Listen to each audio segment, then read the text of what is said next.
Welcome to today's webinar from the International Alliance of ALS MND Associations. Today is the 21st of June, Global Awareness Day for ALS MND.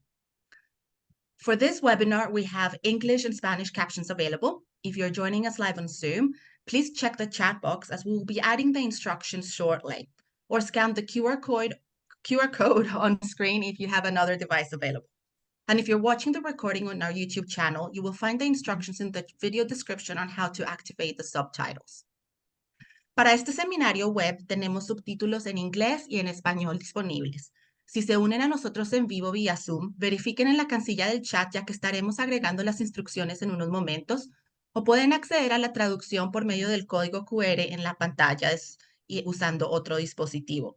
Y si están viendo la grabación en YouTube, encontrarán las instrucciones en la descripción del video sobre cómo activar los subtítulos. For this webinar, we are using automated captions. Please bear in mind that this kind of translation is not perfect and many variables can affect accuracy, and errors are possible. However, even if a few words are incorrect, you should still be able to get the meaning in the context. Also, thank you to our sponsor, Mitsubishi Tanabe Pharma, without whom this webinar series would not be possible. And for those of you who don't know me, I am Jessica May, Programs Coordinator for the International Alliance, and let me introduce you to your moderator today. Calaneet Balas became CEO and President of the ALS Associations in December 2017. She joined the organization in June 2016 as the Executive Vice President of Strategy, leading all three mission areas, including global research, public policy, and care services, which work in an integrated fashion to find the cure, advance treatments, and enhance the quality of life of people living with ALS. Calaneet joined the Board of Directors of the International Alliance of ALS MND Associations in December 2017, and was elected chair in December 2018. I will now pass it over to Calaneet to get us started today. Hi, Jess. Thank you so much, and welcome everyone to Global Awareness Day. This is really exciting. There's a lot of stuff happening today, and we've got a pretty esteemed panel to kind of take a look back and think about how far we have come. This, as I know this audience needs no education. This is the 10th anniversary of the Ice Bucket Challenge, which has made, as you know, a massive impact in our space. And so today we're going to talk about what's changed in 10 years, impact on research, treatments, development, all the things that we really are excited about as we look to the future of making ALS a livable disease until we can cure it. So with that, we did a really fun thing, and I got to take a look at this, and I think you all are going to love it. We had our partners, members all over the globe, do the Ice Bucket Challenge, and we've compiled a video to share with you, and you can also use this to share with all your friends, family, constituents in your area. So Jess, I think we're ready to play the Ice Bucket Challenge video.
자, 3, 2, 1.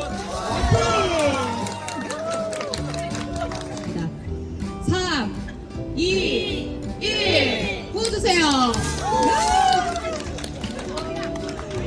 정말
Bucket Challenge 10 years anniversary.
Zet je het klaar voor?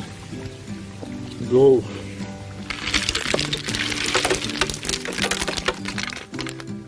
Oh.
Well done.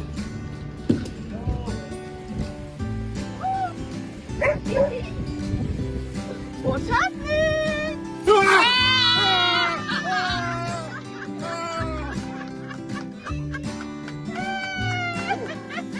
So here goes the Ice Bucket Challenge 2024. Oh. Help fill the bucket. Canada, passing it on.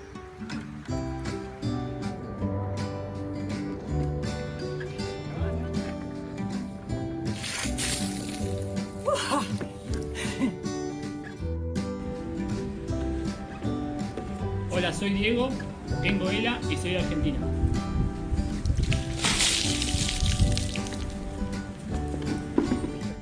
Let's do it. All right. Let's see more awareness. Woo. Let's be more clear. Let's see more partnerships. More clinics. More birds. More funding. More engagement. More research. Let's see it end.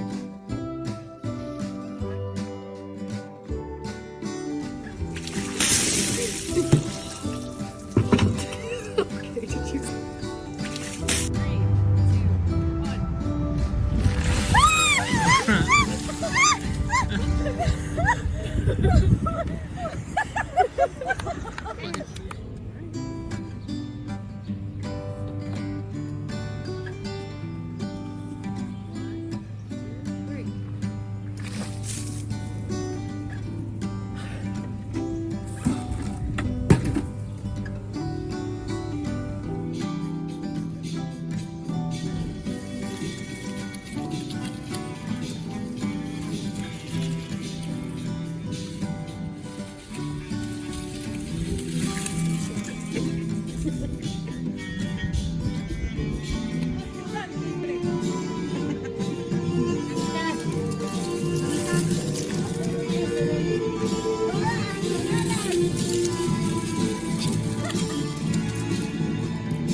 Oh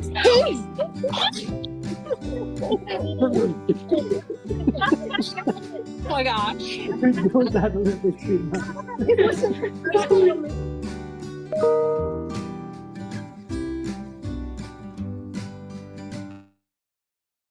Well, that was fun. Thanks for everyone participating in that. We had a great time. I know here in North America right now it's heating up, so a nice bucket over your head is a good time to have. And yes, I saw in the chat somebody asked if we can share the video. We absolutely can share the video. We want to share the video because we want you to share it far and wide as well. So I'm really excited to introduce someone who needs no introduction in our community. And Nancy, it's so great to see you and to have you here. None other than Nancy Frates, mom of Pete Frates, one of the 3 young men who helped to start this worldwide phenomenon. And here we are 10 years later, right? I mean, wow, what a whirlwind. So Nancy, you and I get a chance to chat a little bit. You get to talk about your reflections. I'll just start off. You know, when I first met you, and which was delightful, you had so much energy, and you were talking about all the different things that had happened during the Ice Bucket Challenge and kind of how it started, and then just the craze of it, and then it moved forward. And so I wonder if you want to share maybe one of your most memorable moments from that time period with everyone, because you were living probably a very different experience than maybe the rest of us were.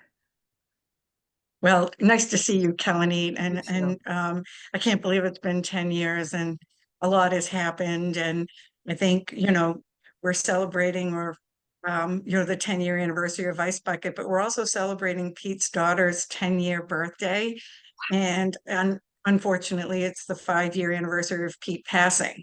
So it's quite a year in our family. And yes, leading up to this seminar, I've been reflecting on that month 10 years ago. And, I think there is, one specific thing that really resonates with me. And when 2012, when Pete was diagnosed, we were talking with Dr. Sokovich, and we were leaving the room, and he's a 27-year-old kid who had just been given the prognosis. And he turned around as we were leaving the room, and he looked at Merritt and he said, "Dr. Merritt, how much do you need to get rid of this disease?" And she turned to him and she said, "Pete, I need $1 billion." He pointed at her and he said, "I'm going to get that for you." So we started that night with him telling us that we were going to raise awareness, because he said, if we can raise awareness, this disease is unacceptable, the state that it's in. He said, and, we just need people to understand it. And you know why he said that, Calaneet? It's because we didn't understand it until he was given the diagnosis. So we started on that quest in 2012, and Pete said we were going to journal him, on Facebook, which in 2012 social media was nowhere near what it is today. Yeah. So for 2.5 years, that's what we did. And in 2014, when, Pat passed it on to him and said, "Let's do this, Pete." Pete, I don't know if a lot of people knew this, but Pete was nonverbal by then. He was completely disabled in a wheelchair with a feeding tube. He was put on a ventilator 4 months after the Ice Bucket Challenge. So he was pretty debilitated, but he was typing with eye gazer. And when it came across him, he said, "We're going to do this, and let's do this." So we just started sharing and liking. He schooled us in social media. And I remember when we saw that money started to come in. And that was the thing that he said. If we raise awareness, the money will follow, because it's a compelling story. Yeah. And so probably, I think it took 48 hours for like the first dollars to start coming in. And he texted me and he said, "I want you to call down to the ALS Association in DC." He said, "I want to know how much they're raising." So every morning I would get a call from DC, and they would give me their total for the last 24 hours. And there was the night that they raised $1 million in 24 hours. And I remember going into Pete, and he was just with his eyes, you could see he was like, oh my goodness, oh my goodness. Well, then every day I would get that call, and probably the one moment that really, really was unbelievable is when they said they raised $13 million in 24 hours. And that was the ALS Association of the United States. We had no idea what was going on in the rest of the world. We didn't even know that. So it rang true to him. He knew, he set the vision, and then it went from there. And we all know what the totals are, and it's still going. Yeah. Wow. I've learned a few things. I didn't know about that moment in time a little bit. And actually, for all of our audience, you didn't pitch this to me, what I'm about to share with you, but Pete's reached his goal of $1 billion. And let me tell you how. We, at the ALS Association, we just did a report looking at the impact of the Ice Bucket Challenge. We did it at 5 years, and we're going to be releasing a 10-year report. And this is just the ALS Association, so that's not even all of our global partners. But what we've learned, that is, for every dollar we have put into research, that the ALS Association's put into research, $7 more has been put in by other ancillary groups, right? So we have leveraged that. And Koldip Dave has done the math. And because we have put in well over $115 million, I think we're at over 150 now.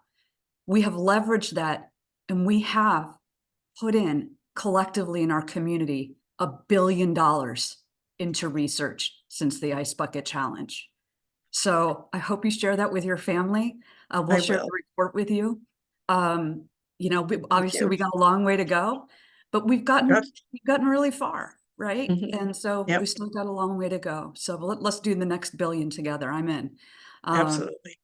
So let's pivot a little bit. And you said, that was just here, and you were talking to us in DC. What did you anticipate, or did you anticipate on a global scale? Because clearly it did go viral. It went global. There was benefit in many countries, not all. But what were you kind of anticipating as it was happening, and maybe even, a year or two after, that first iteration had happened? So to be perfectly honest with you, Calaneet, we were doing it since 2012. I mean, we were online every day, social media. Pete was an early adapter. So we knew the impact we were making in Massachusetts and the Boston area. Yeah. So when it started, we knew that we could go to the people who were already following us, but we also knew, we called them the circles of Pete. Pete had made friendships in so many different areas. So, he had played in Germany for a year, baseball in Germany, and he was still in contact with all those people. So, we started making lists, lists of people that we had relationships with, and where were they? And, Pete had relationships with a number of professional athletes. So right away, that's what he started on. So it was very strategic, to be perfectly honest with you. We didn't set ourselves an expectation. We didn't set, like I just said, we didn't set a dollar goal because we didn't know it would translate into dollars. We knew it, but we didn't know how quickly it was going to translate into dollars. So literally, my distinct memory of that time was living in the present and dealing with exactly what was coming at us. I think the evolution from social media to traditional media was a huge piece for us. I remember the other thing is the phone calls we were starting to get, especially from the ALS Association. That was a pivotal phone call we got from them. They said, people want your cell phone numbers. Can we give, people are calling the ALS Association for interviews. Can we give out, they wanted permission. So of course, just think about that. What's your first reaction? No, don't give anybody my cell phone number. And then we sat back, took a deep breath and said, this is what we've been working for. Give every person who wants our cell phone numbers. And so they had all our cell phone numbers. Again, Pete is nonverbal. So we had to we had to manage that. And then we just triaged it by sharing a Google Calendar. We sat down and we just said, we're taking every interview, anyone who wants to talk to us, we are talking to, because his words on his computer that he typed was, "This is it." The night of diagnosis, his line, which everyone knows far and wide, he said, "We're going to change the trajectory of this disease." He set the vision. He didn't know exactly how that was going to manifest, but as soon as he saw it, this is it. So that's what we did. So, and there was a lot that happened during that month that I could tell you about, but it was the evolution of social media to Boston media. And we were doing Boston media. So I said, the first week it was Boston media, then it was national media, and then it was international media. And probably my funniest international media story is Hello MND Japan. My husband did Japanese television, and I just thought to myself, wow, my husband's 6'3", big Irishman, and I'm thinking, there it is. There's the world coming together for ALS, and it was quite a ride, but it was worth every single minute of it. And Pete's expectations were not even, he couldn't even dream it. Merritt asked him, but he just was, and Pat and Pete spoke, talked to each other almost every day through this. But the international piece of it was Germany, and we know this from Facebook, and when we visited Facebook in Ireland, and we know, it was funny because they said, wow, Germany and Ireland, US was tops, but Germany and Ireland really picked it up. And we just, the Quins and the Frates just looked at each other like, yeah, we know how that happened, because the Quins have relatives in Ireland. And of course, we're Boston College people, which has a large presence in Ireland. And then we had the German connection. And then from there, it just exploded. It's amazing. It's absolutely amazing. And Marcella just put in the chat, and he did, when you said, he wanted to change the trajectory. He did. He absolutely did, alongside, Pat and the family is obviously, and everything you guys did. So I'm minding the time, because I think you and I could chat forever, but I'm going to ask you just one more question. And I'm actually really curious about this, because so much has happened over the last 10 years. What brings you or your family the most pride of this legacy? I mean, this will be an indelible legacy, not just for ALS, but really for social media fundraising, everything that's kind of changed because of this event that took place. And I kind of wonder, where your heart sits in that legacy. So my heart sits in a son who was a true servant leader and knew that he was given this disease, and he looked at it with incredible resilience, but with incredible purpose, and understood very quickly the wisdom of him at 27 years old to know that this isn't about me. I was given it for a purpose. And he set his mind that day, that minute, on the purpose. And what is happening in the world of ALS today is everything he had hoped for, and everything I ever hoped for. As you just, we all say it's not fast enough, but it's way far, way better than what we could have ever imagined. And it does go back to 2014. And then the last thing that brings me just incredible pride is Facebook got in touch with us. And, as I don't know if everyone knows this, but in 2015, we were called into Facebook, and they said to us, hey, we saw what you did on Facebook. And we were thinking, wonder if you had like a little button called the donate button underneath all those videos. And we thought, oh, that sounds like a great idea. Well, we're working on that. So the 2015 Facebook fundraising tools were catalyzed by the Ice Bucket Challenge. And they just reached out to tell us that they have raised $7 billion for social causes through those fundraising tools. So the disruption in the world of ALS and the disruption in philanthropy is how I get up and put 2 feet on the ground every morning and keep going. That's amazing. I hadn't heard that $7 billion number. That's just outstanding for all social causes, right? Everything For good. For good. And I've shared that with people before. And I'm like, those birthday fundraisers, they didn't exist until after the Ice Bucket Challenge, and that's just astounding legacy and impact. And I want to just thank you, not just for your time today, but your continued march in trying to, really cure this disease. Your family has been through so much, and, having lost Pete, but having a beautiful granddaughter, and having that time. And I know I speak probably for the entire ALS community when we say thank you. Thank you for your continued service, just as your son has been. And we're forever grateful. And David Taylor wrote in the chat, we are way further than we would have been without the IBC, 100%. So thank you, Nancy. Thank you to everyone on this call for working towards a cause. And together is how we do it. It is absolutely how we do it. Thank you. All right, I'm going to let Nancy go. She can hang out and watch the rest of the show with us.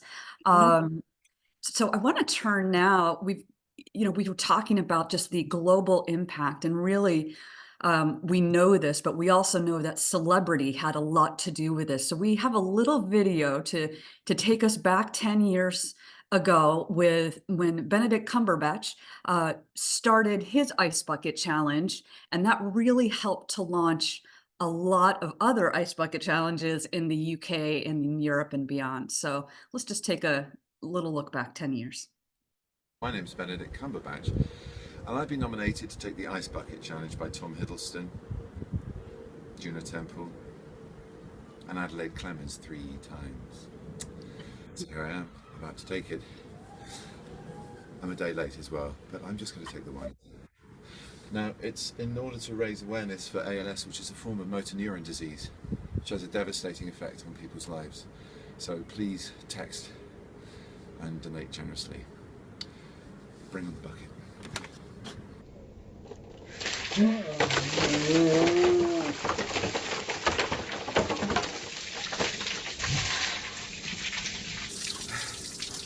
Thanks, Joe.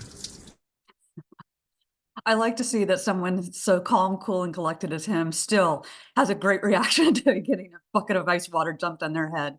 So that's just one clip. As you know, that there are hundreds of them. We have hundreds of celebrities, but that really also helped to catapult all of this change and everything that happened starting 10 years ago. Now, I would like to invite our panel to the screen. We do have another video I want to share. We invited Fight MND to join us, but unfortunately they weren't able to. So we asked them to kick off our panel here. And I think, Jess, if you've got that, yep, there we go. So we'll talk about the impact of the Ice Bucket Challenge and what they saw over in Australia. Jess?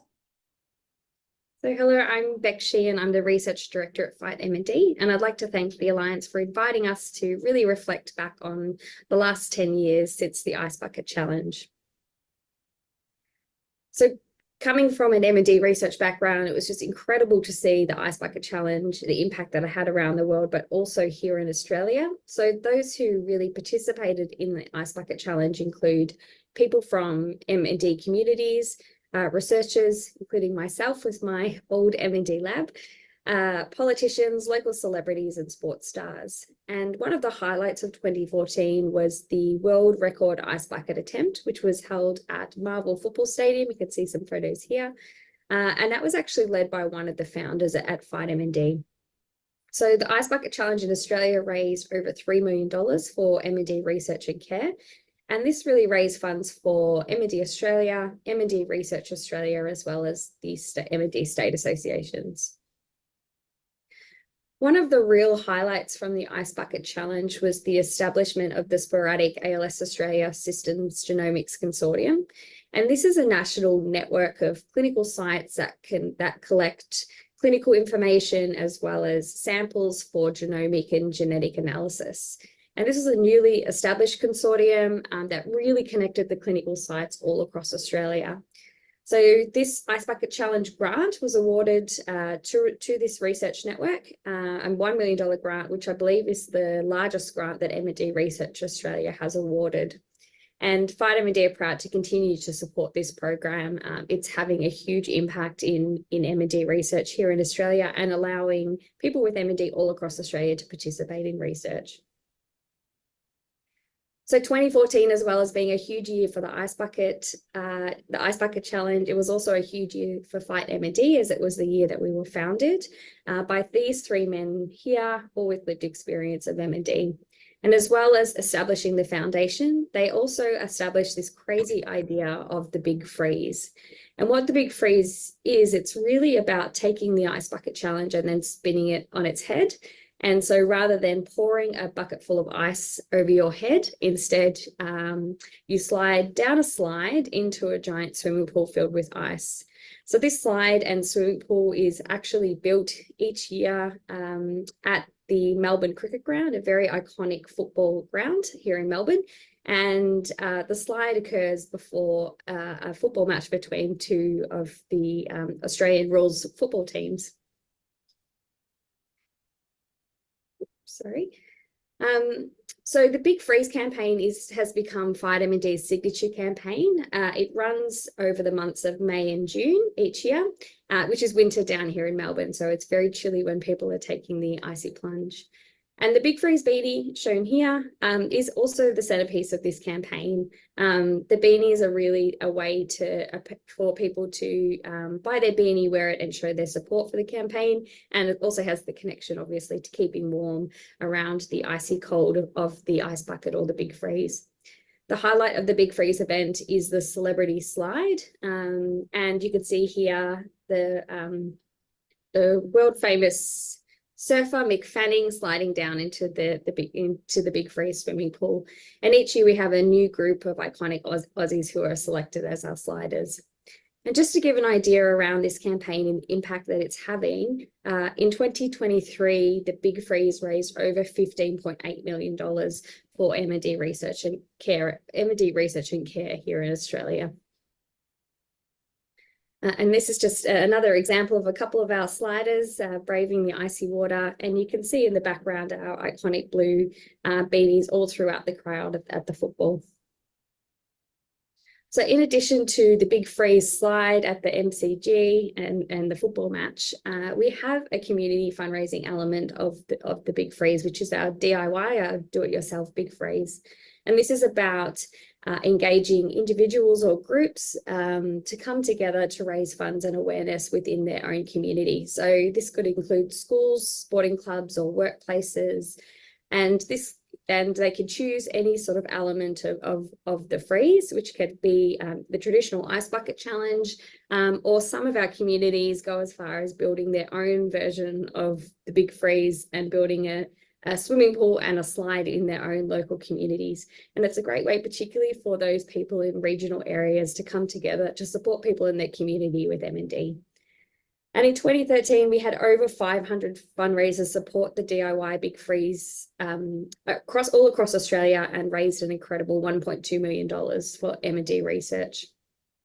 So looking back at the looking back at the Ice Bucket Challenge 10 years ago, we have three key takeaways from the Ice Bucket Challenge. The first one is the power of community and the impact that community coming together can have on raising awareness and vital funds for research.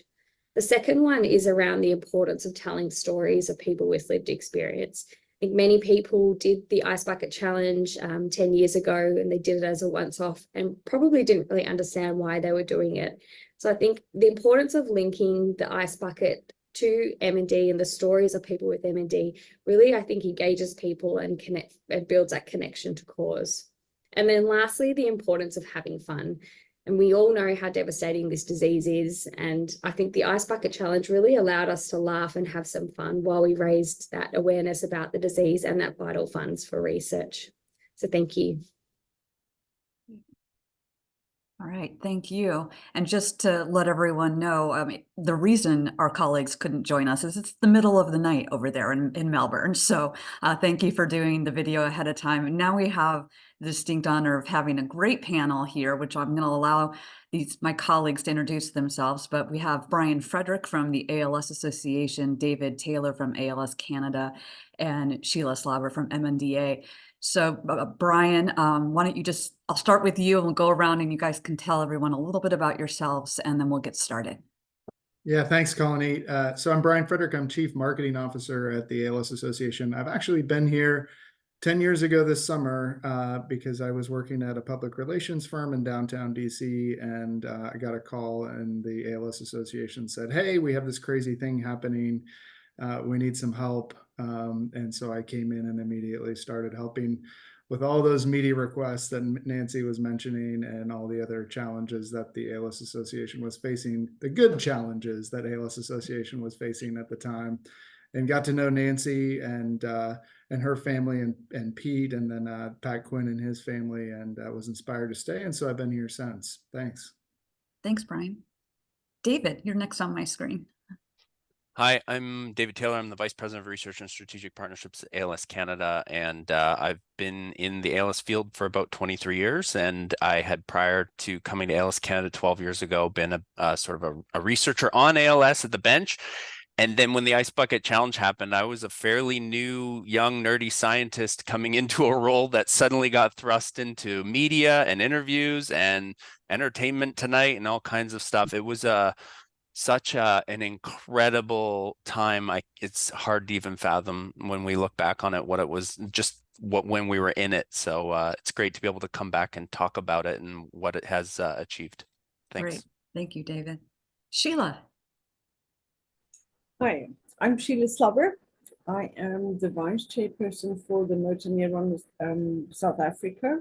I've been with them for 23 years. I'm also an advisor, so I do a lot of the advising on motor neurons, seeing patients, doing care for patients. And it's just been an amazing time for us as well, because we raised quite a bit of money, not as much as what everybody else did, but it was an amazing time. And we were all just thrown into it. And as you know, we are a very small team of people in South Africa. And it was just, putting us all into social media and, doing interviews and, coming out of a medical background, that's not what you do. I don't know anything about social media and I don't want to, but I had to learn, and I had to learn very quickly, and I'm still doing it. So yes, and we're hoping this time around, 10 years later, we're also going to be able to raise awareness once again, and I hope that the Ice Bucket Challenge is going to come out for us again this year. Great, thank you. So for our audience, if you have any questions, you can put them in the chat. We're going to do it, and that can be for Nancy too. We'll do hopefully have time to do a Q&A at the end of this conversation, but we'll try to answer some questions as we go. So just go ahead and put that in the chat and we'll get to them as soon as we can.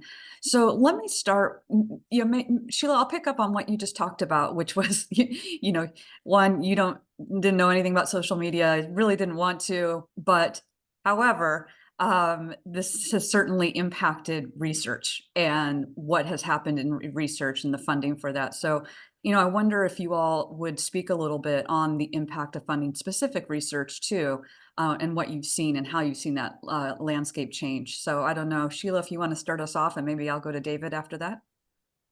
Okay, for us, research has always been, we don't do research in South Africa. So we need the money. The money will then go towards doing research. And what we're doing right now is genetics. So we're working on genetics and on data.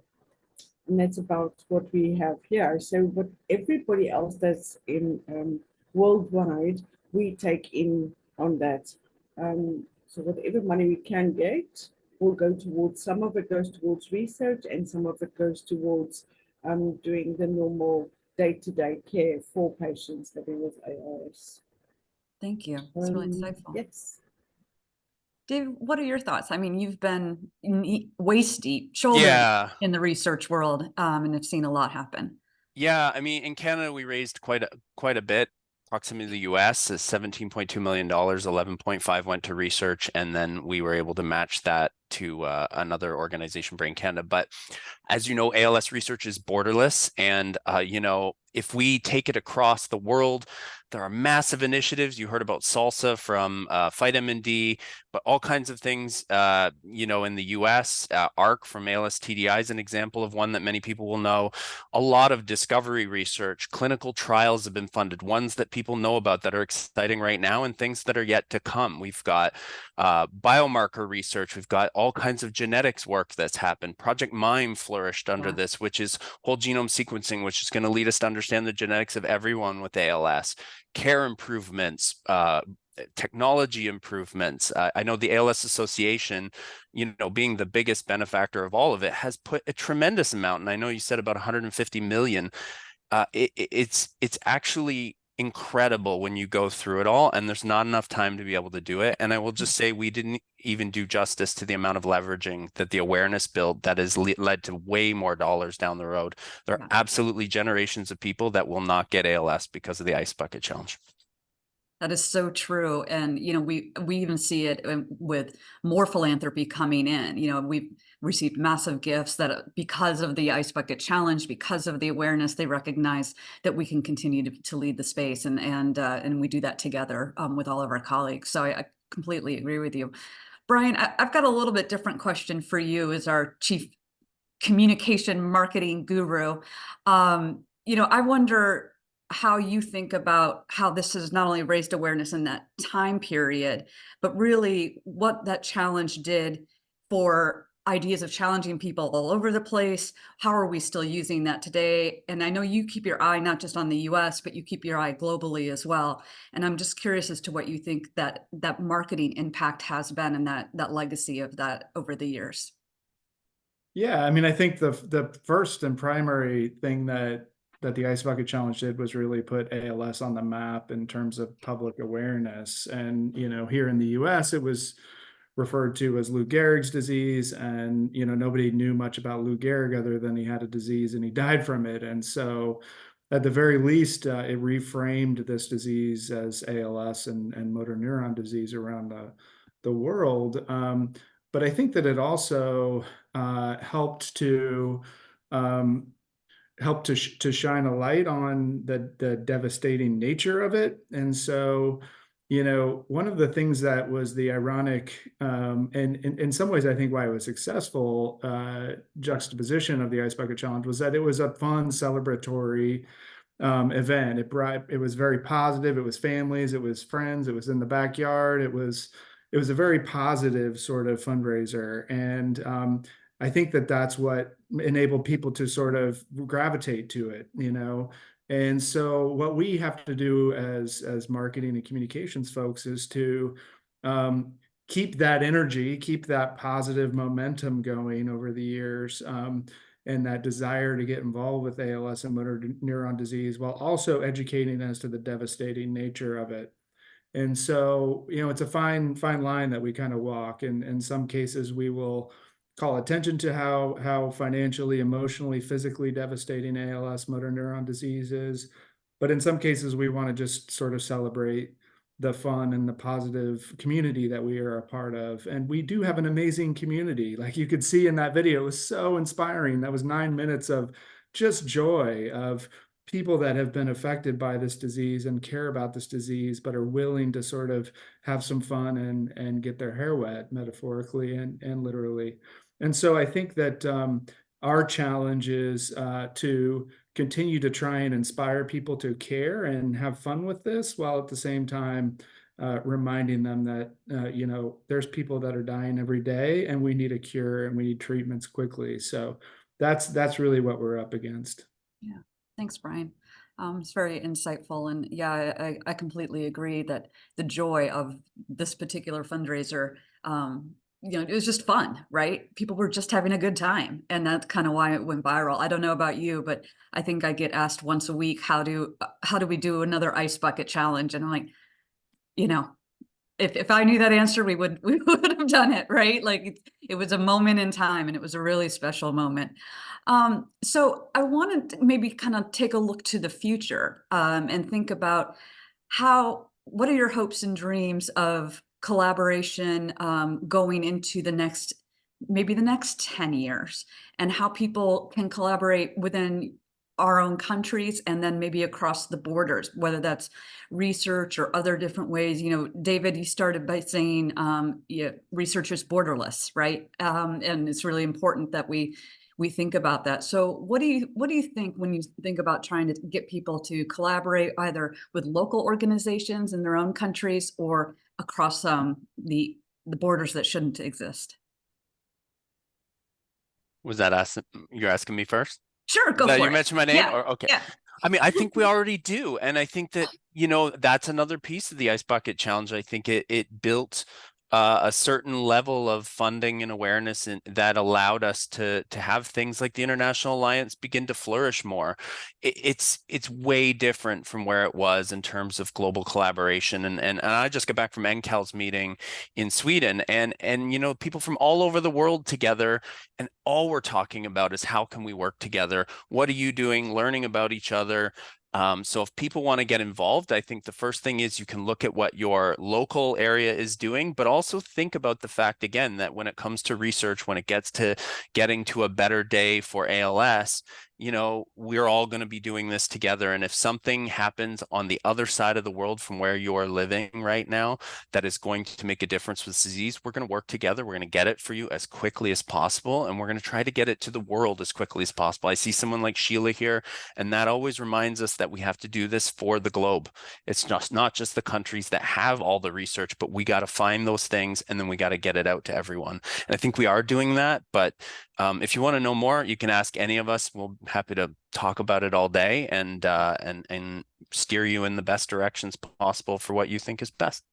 Yeah, could not agree with you more. And I was at a meeting back in the fall, back last September, I think, at PACTALS, so over Asia Pacific, right? And boy, did that just remind me of how much we have to do, not, as you said, not just for the countries that are better resourced, but countries that are not. And how do we actually get some of these things across the borders? Brian, why don't I turn to you, and then Sheila, I'm really interested in your insight, given where you're coming from and what you've been seeing. So Brian, why don't you throw in your 2 cents here? So, I think that one of the things that the Ice Bucket Challenge did was enable us to, as you mentioned, we funded $155 million in research, 550 million research projects, 550 research projects since the Ice Bucket Challenge. We've also expanded care. So we're funding 100 clinics that were certified treatment centers of excellence. We've now boosted that up to 226. But what this enabled us to do is to take a step back and sort of consider what is our real goal here? What is our overarching goal that we want to accomplish? And so it gave us a little breathing room to really take a strategic look at how do we fix and ultimately cure this disease. And so we've talked about it before with the Alliance audience, but we really came up with this goal of making ALS livable, turning it from a fatal disease into a livable one, and then ultimately curing it. And so I think that when we speak about collaboration, I think the more that we can sort of bring the community together around the goals of making ALS livable.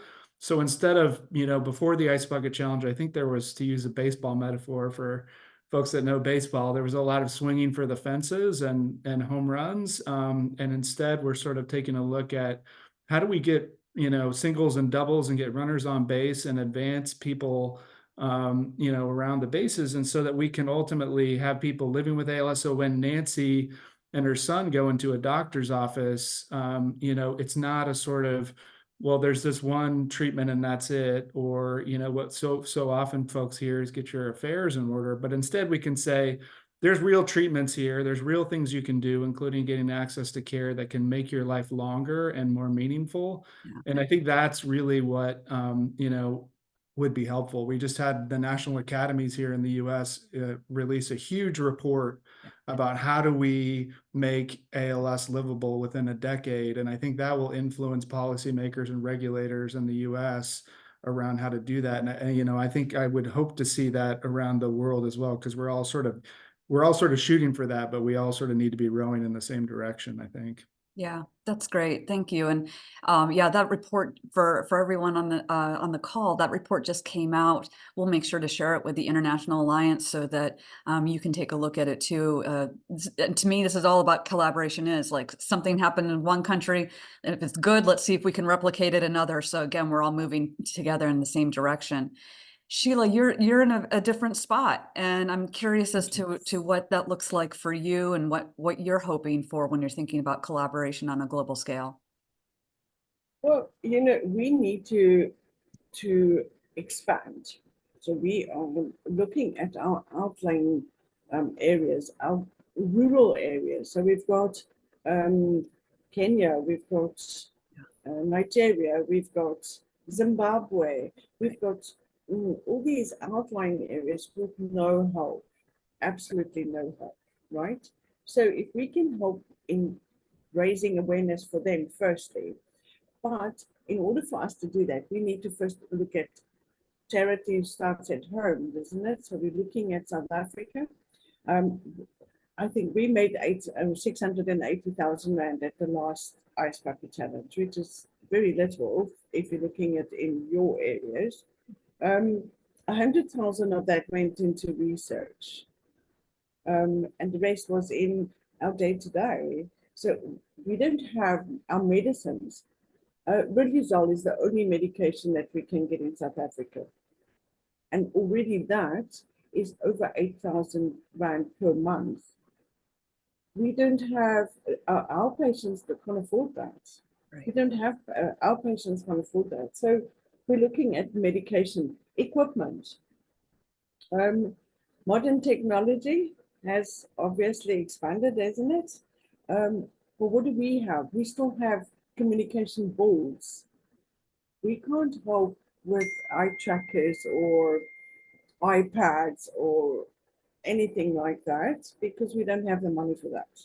So that is one of the things our meds, our health care facilities are just not good enough.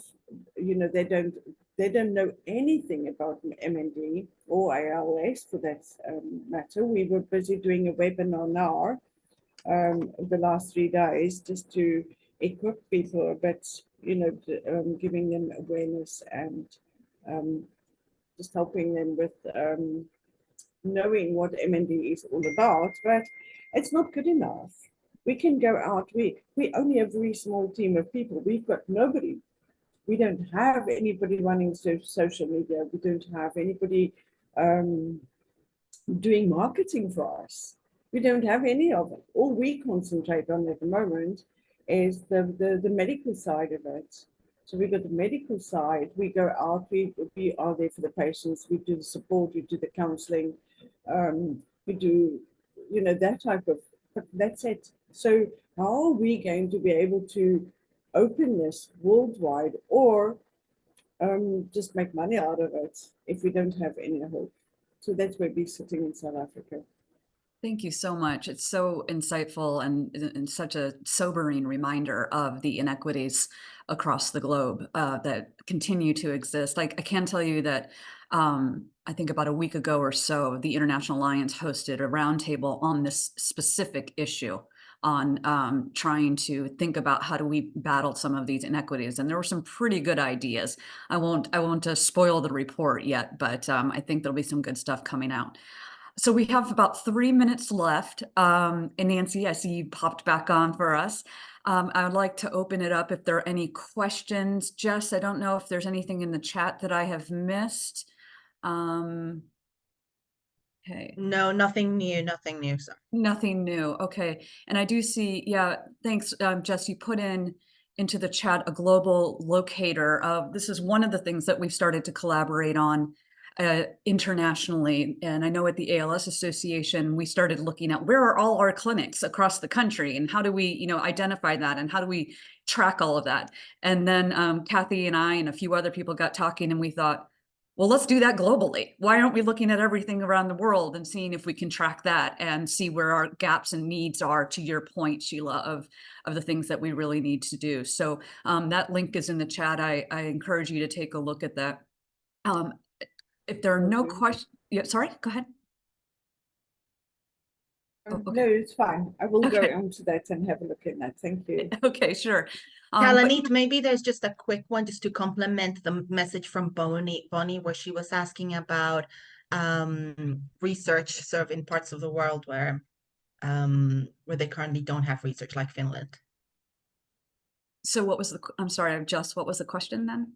Sorry, let me just backtrack here. Give me 1 second. So how can she find out about research being done where she lives? I see. Okay, good. A great question. Dr. Taylor, why don't I turn that one to you?